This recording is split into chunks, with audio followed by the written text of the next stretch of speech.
Donc, je suis le docteur Ly, docteur Khalidou Ly.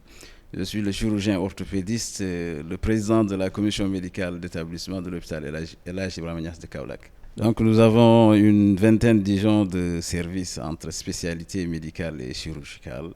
Entre autres, les services de chirurgie viscérale, chirurgie orthopédique, urologique, ORL, chirurgie maxillofaciale et dentaire, chirurgie ophtalmologique et la maternité qui est un maillon très important de notre structure, la chirurgie gynécologique. Donc, entre autres, nous avons d'autres spécialités médicales, la cardio, la médecine interne, la néphrologie, la pédiatrie, donc entre autres, et la dermatologie. Madame, moi c'est Dr Malik Dieye, je suis médecin urgentiste, chef de service des urgences de l'hôpital régional de Kaolack. D'accord. Que consiste votre travail en fait? Bon, ici à Kaolack, on a un service d'urgence, comme tous les services d'urgence, qui fonctionne à temps plein, 24 heures sur 24. Et qu'on a aussi un service qui est la seule structure de référence sur toute la région de Kaolack, Kaffrine, Fatick et des pays limitrophes, notamment la Guinée, notamment le Mali, notamment la Gambie. Donc on a une activité où vraiment on fonctionne à temps plein. Il y a toujours des malades qui nous arrivent de toutes ces localités. Étant donné que c'est la seule structure de référence, donc on est obligé d'accueillir et de prendre en charge tous les malades référés dans ces localités. Bon, en moyenne, nous recevons dans nos activités mensuelles, 40% des malades que nous recevons sont des accidentés de la voie publique et la plupart de ces cas sont liés aux accidents liés au Jakarta. Étant donné en plus de ce phénomène, il y a aussi Kaolack qui est une zone carrefour, donc ce qui fait que pratiquement pour aller dans les autres régions du Sénégal, il faut obligatoirement passer par Kaolack. Heureusement qu'actuellement même ça a beaucoup diminué depuis qu'on a refait les routes venant de Fatick-Kaolack, donc on a remarqué qu'il y a moins d'accidents liés aux véhicules, mais quand même ça persiste par rapport aux accidents liés au Jakarta. Docteur Ngone Gueye Babou, je suis médecin interniste, chef du service de médecine interne de l'hôpital régional de Kaolack.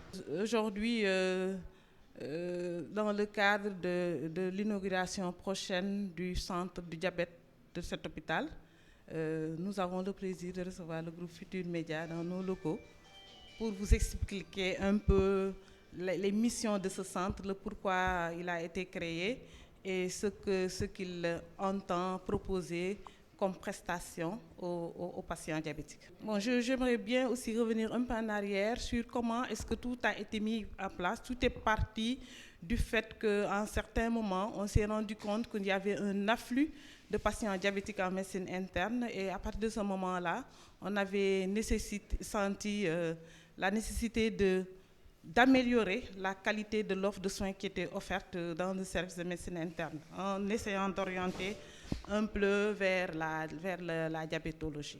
Et donc, dans ce cadre-là, on avait fait une première démarche de proposition de création d'un centre de prise en charge du diabète auprès de certains partenaires, ceux qui n'avaient pas abouti à l'époque. Et puis, l'année dernière, les laboratoires Novo Nordisk sont venus nous faire une proposition dans ce sens. C'était une opportunité à saisir, ce qu'on a fait d'emblée.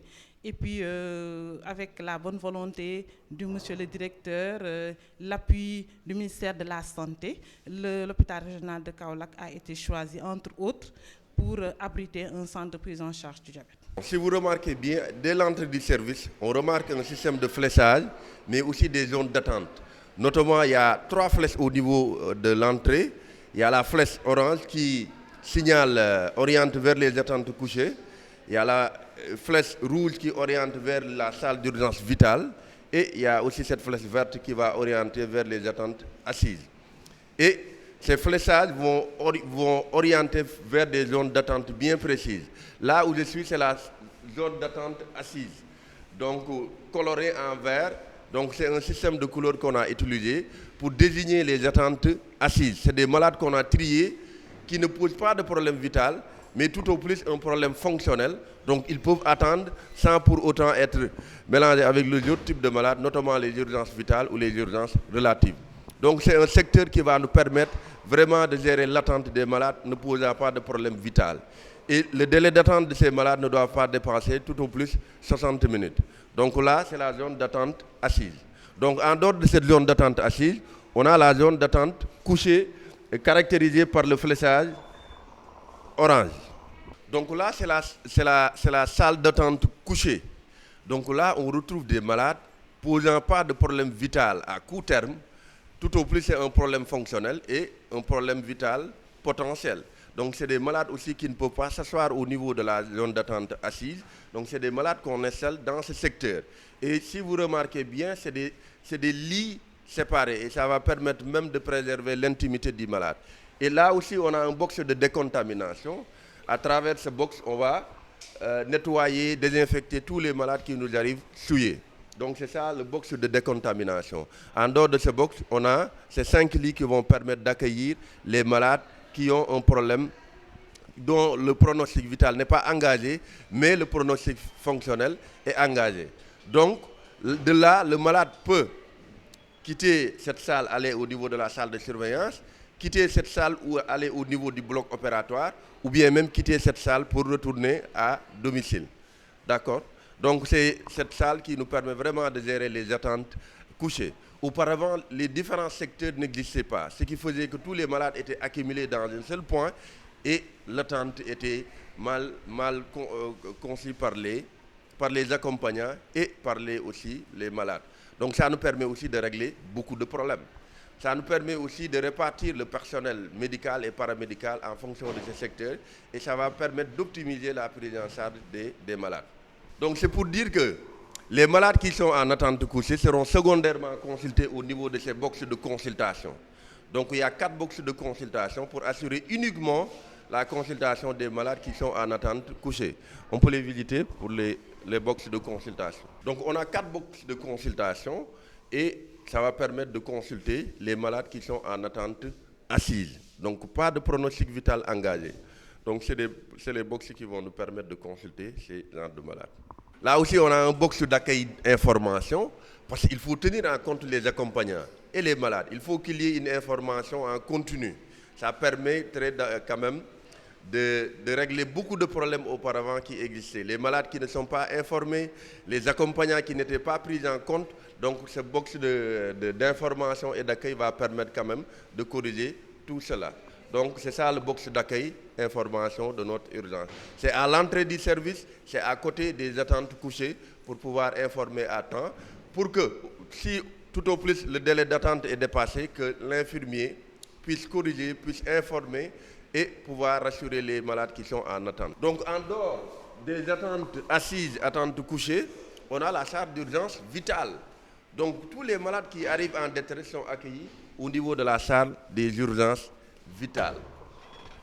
Donc si vous remarquez bien dans le service, il y a beaucoup de couloirs, il y a beaucoup de fléchages, ça permet quand même de filtrer les entrées et les sorties.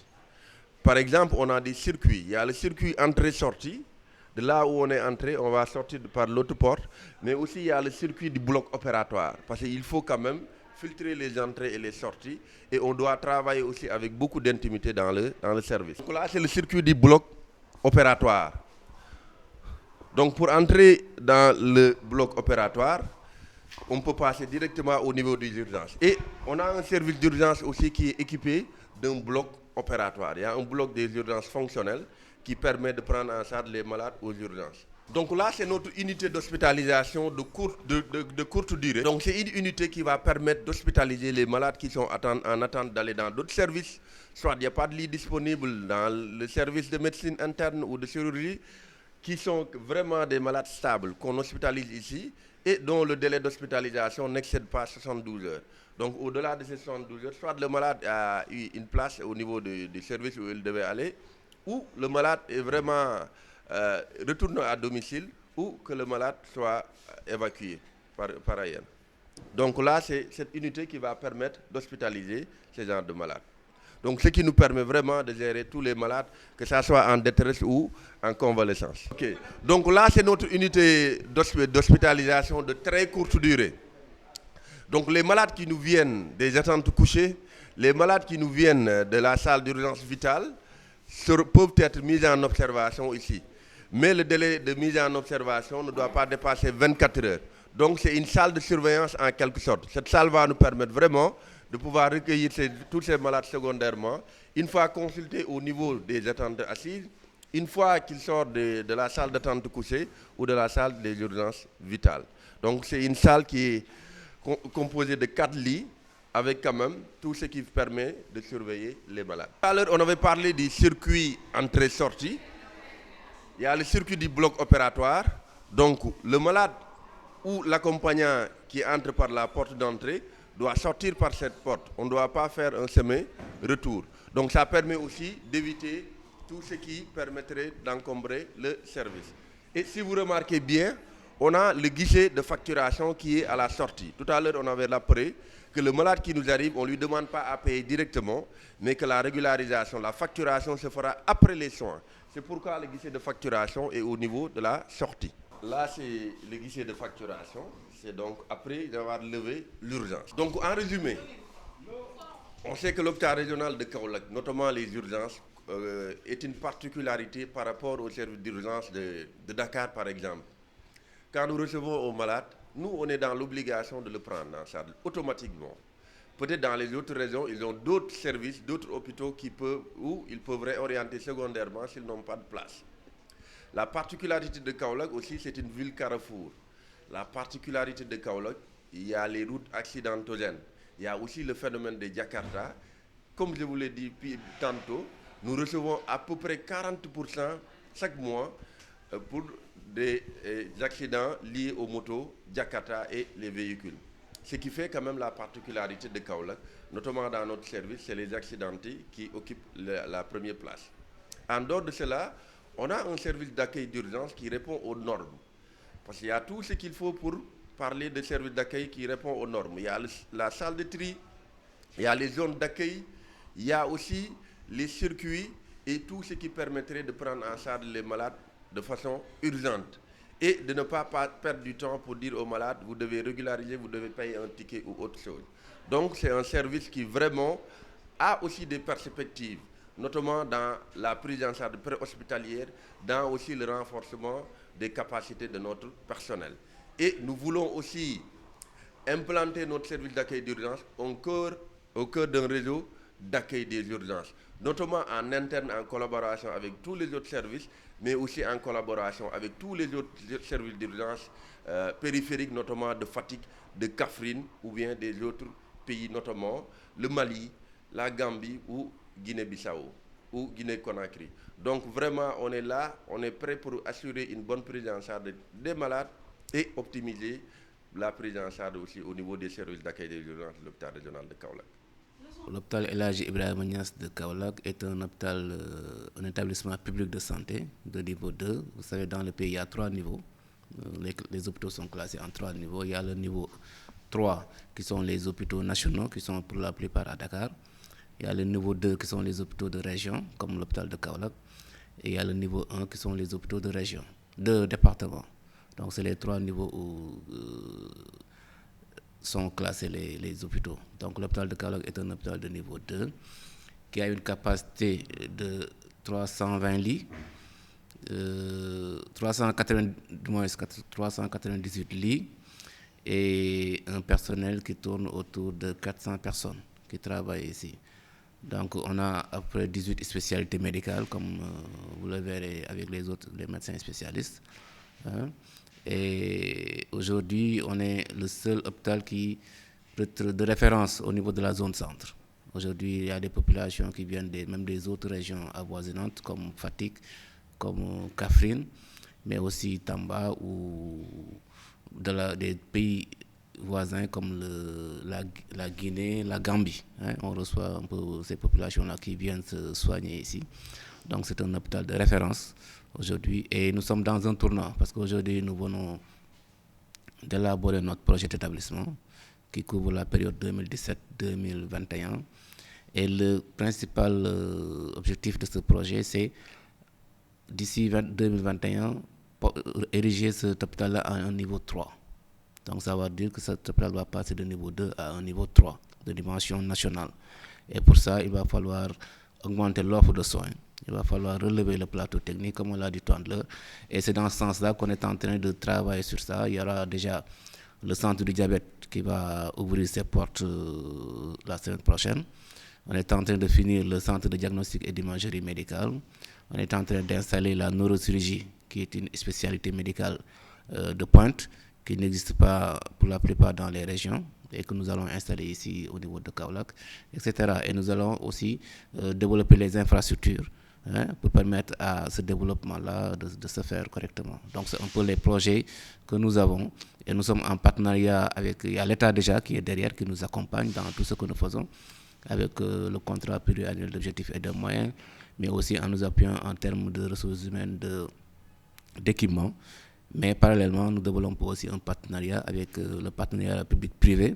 Aujourd'hui, nous sommes en discussion avec le Fonds 6 pour essayer de développer des services, mais aussi avec des partenaires qui sont à l'étranger, et notamment les laboratoires Novo Nordisk qui viennent d'équiper, de réhabiliter le centre du diabète, et d'autres qui sont prêts, même les immigrés, à travers l'association qui de temps en temps aussi appuient l'hôpital.